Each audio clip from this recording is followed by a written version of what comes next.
Mark my words, walang boboto sa Marcos sa 2028. Kawawa ka, Sandro. Oh, ano ang problema doon? I'll read the Constitution first before I speak. Halika, Sandro, debate tayo. Halika na, sige na. Bading ka kung ayaw mo. Halika na. Chance mo na to. Napakita sa lahat na itong si Commissioner Attorney Rowena Guanzon ay ampaw. Hindi talaga magaling yang taga-UP na yan at Harvard. Talagang magaling kami na mga nag-graduate sa Australia at sa London School ba yun? Oo. Nakita mo sinugod siya ni Kiko. Talaga. Halika na, Sandro. Nakita mo yung ginawa ni Kiko? Tapak-tapak mo naman akla pag wala ako dito. Hindi ka pala marunong magbasa eh.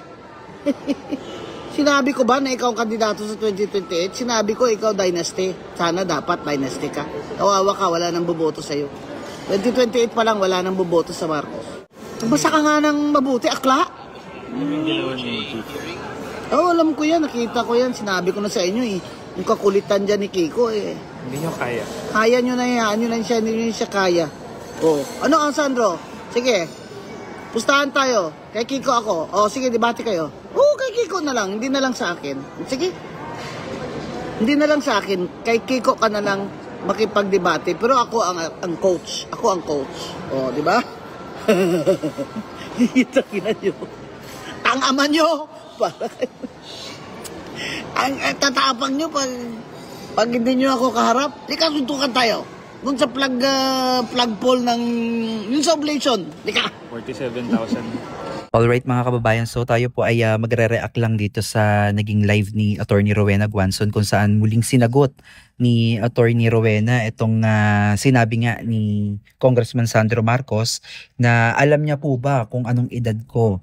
I'm 31, so in 2028 hindi pa daw siya qualified to run for Senate, VP or President. So yan po yung naging sagot ni Sandro Marcos dito nga po sa naging komento po ni Attorney Rowena Guanzon na wala na daw pong mananalong Marcos sa 2028. So dito po mga kababayan ay hinamon po ni Attorney Rowena Guanzon itong si Sandro Marcos na makipagdebate no patungkol nga po dito sa konstitusyon.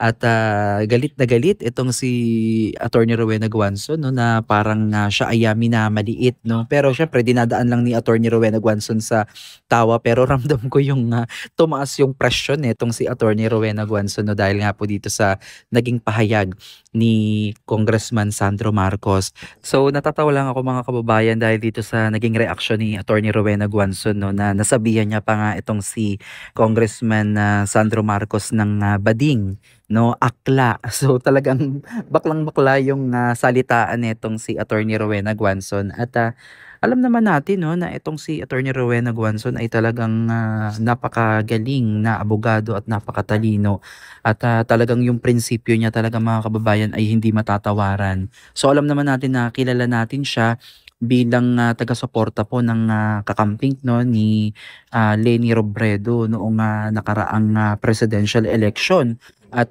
naging matindi talaga yung kanyang pakikipaglaban dito sa Marcos administration no at ito yung pinagsisisihan din natin mga kababayan no na hindi tayo nakinig sa kanya noong mga panahon na siya ay talak ng talak kasi nga kesyo tayo po ay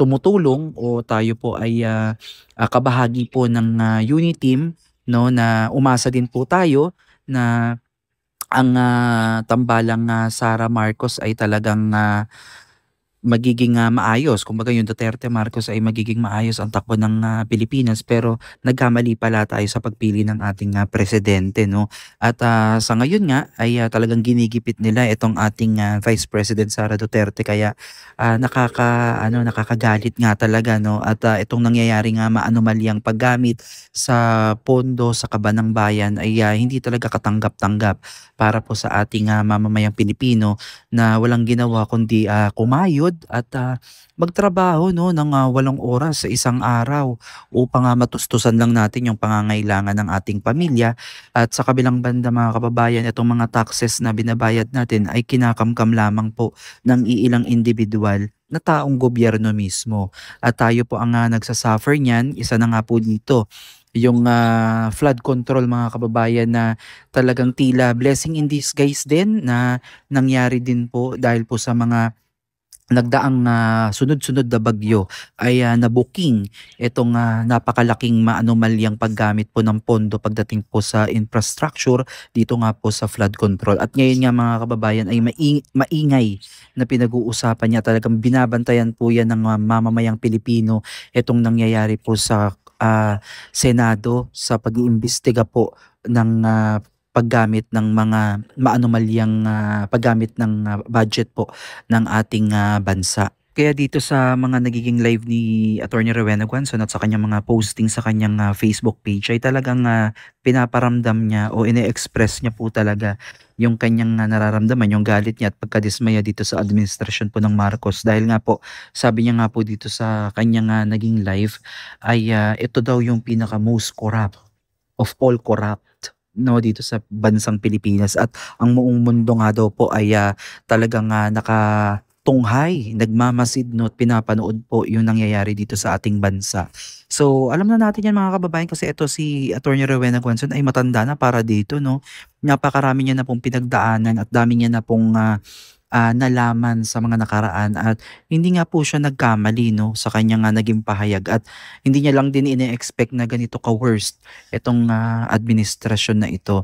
So sayang lang mga kababayan no dahil noong mga panahon na tayo po ay nabudol ng mga Marcos ay talagang tayo po ay umasa na ire-redeem nila yung kanilang pangalan no? Na lilinisin nila yung maling pananaw o pag-iisip sa kanila ng mamamayan pero hindi pala no mas pinatunayan pa nila na talagang totoo yung nangyari sa nakaraang kasaysayan. So grabe no kasi hindi mo maitatago to mga kababayan unang-una sa lahat siya ang Pangulo ng Pilipinas. Dapat alam niya yung mga nangyayari dun sa kanyang nasasakupan, no? Sa kanyang mga nasa ibaba. Alam niya yan dapat. At siya yung huling at last touch no, sa lahat ng nangyayari dito sa ating bansa. Kaya siya talaga yung may control. Siya talaga yung dapat na anuhin natin, usigin. No? At ito nga yung dapat nating abangan mga kababayan kung ano pa yung mga susunod na mangyayari dito po sa pag-iimbestiga ng mga flood control o yung mga maanomalyang paggamit ng pondo ng ating bansa at naway mabigyan tayo ng kalinawan at masolusyonan na itong matagal ng problema na ito mga kababayan upang hindi naman tayo mahirapan. No? Grabe na tayo ay napag-iiwanan na talaga ng iba't ibang mga bansa na noon ay tayo ang nangunguna, ngayon ay napakakulelat na natin. No? Kaya, ayan mga kababayan, ito po yung nangyaring rally dyan sa Mindiola noong September 21st, 2025 sa panawagan po. Ito po yung malawakang rally para po sa anti-corruption. No? At talagang naging masalimuot din po yung pangyayari dyan mga kababayan. Dito yan sa Mindiola. At maraming kabataan din po ang lumahok dito po sa malawakang rally na nauwi din po sa riot. At napakarami pong mga establishment ang nasira at government properties na nasira. So, ayan mga kababayan, hanggang dito na lang muna yung ating reaction video patungkol nga po dito sa naging pahayag ni Attorney Rowena Guanzon patungkol po dito sa naging pahayag din po ni Sandro Marcos no, na tinawag niyang bading, akla at talagang habang na ako'y nanonood ay natatawa ako no, sa kanyang mga naging reaction. Pero kitang-kita mo din yung inis, no, yung tumaas talaga yung presyo netong si Attorney Rowena Guanzon. So again, mga kababayan, maraming salamat po sa inyong patuloy na pagsuporta dito sa ating YouTube channel at patuloy nyo sanang panoodin yung mga susunod pa nating mga update. Muli maraming salamat at God bless po sa inyong lahat.